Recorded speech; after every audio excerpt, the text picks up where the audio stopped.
छत्तीसगढ़ के पूर्व सीएम भूपेश बघेल के बेटे की मुश्किलें अब बढ़ती जा रही हैं। एक दिन पहले ही ईडी की छापेमारी के बाद अब उन पर गिरफ्तारी की तलवार लटक गई है।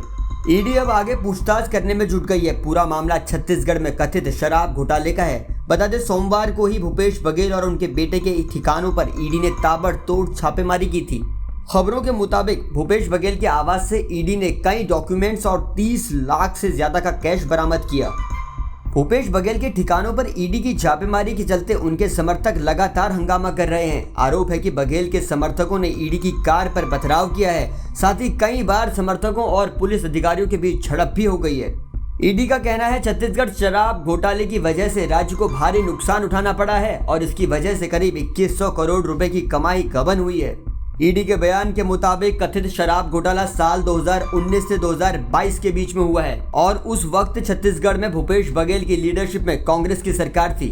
खबर में बड़ा अपडेट ये है कि भूपेश बघेल के घर छापा मारने पहुंची ईडी पर हमले के मामले में बड़ी कार्रवाई हुई है। कांग्रेस नेता सनी अग्रवाल समेत 15 अन्य कार्यकर्ताओं के खिलाफ पुरानी भिलाई थाने में एफआईआर दर्ज की गई है। ईडी अधिकारियों पर हमले और उनके वाहनों पर पथराव के बाद दुर्ग पुलिस ने जांच शुरू कर दी है। पूर्व सीएम भूपेश बघेल मीडिया के सामने आकर लगातार इसे बीजेपी की सोची समझी रणनीति बता रहे हैं।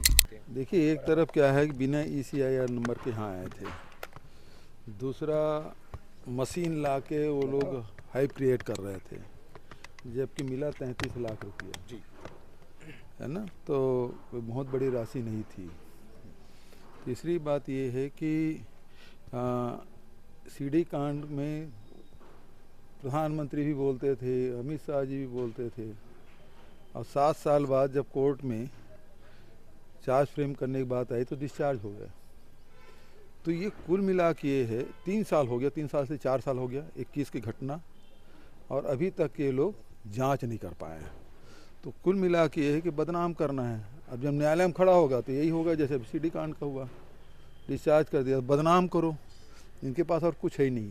सर, कोई समन जारी किया गया ईडी के द्वारा आपको या चैतन्य बघेल को? मुझे कोई सम्मन जारी नहीं हुआ। चैतन्य को अभी वो सर्च वारंट में तो आए ही थे, तो अब वो प्रक्रिया है, वो उसका पालन करेंगे।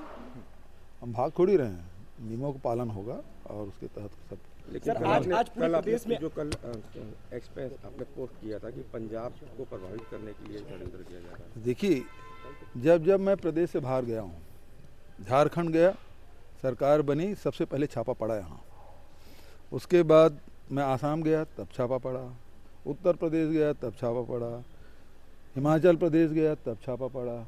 और 8-8 दिन में छापे पड़ते रहे, और 4 साल हो गया भाई, अभी तक के आप जांच ही नहीं कर पाए हो। तो जांच कब होगी पूरी? क्योंकि इनको मालूम है कि कोर्ट में खड़े नहीं हो पाएंगे, टिक नहीं पाएगा इसका केस सब। सर, आज पूरे प्रदेश में कांग्रेस के द्वारा कल जो कार्रवाई हुई उसके खिलाफ में आज पुतला दहन किया जाएगा पूरी तरह से प्रदेश में, कैसे देखते हैं सर?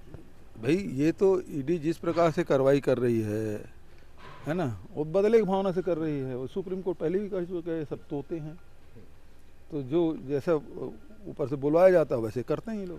सर, कल आपको ईडी की कार्रवाई को लेकर बीजेपी ने भी पलटवार किया है। सीएम विष्णुदेव साय ने कहा, सबको पता है कि कांग्रेस की तत्कालीन सरकार में कई घोटाले हुए हैं, इसलिए केंद्रीय एजेंसी जांच कर रही है। इसी के हिसाब से ईडी की जांच चल रही है। छत्तीसगढ़ सीएम का कहना है कि प्रदेश सरकार का इस कार्रवाई में किसी तरह का कोई दखल नहीं है, जबकि उप मुख्यमंत्री अरुण साव ने भी निशाना साधा। उन्होंने कहा कि सबको पता है कि भूपेश बघेल के कार्यकाल में कई घोटाले हुए हैं, इसलिए ईडी की कार्रवाई लंबे समय से चल रही है। ऐसा नहीं है कि अचानक से कोई कार्रवाई हुई हो। जांच एजेंसियां स्वतंत्र रूप से अपना काम कर रही हैं।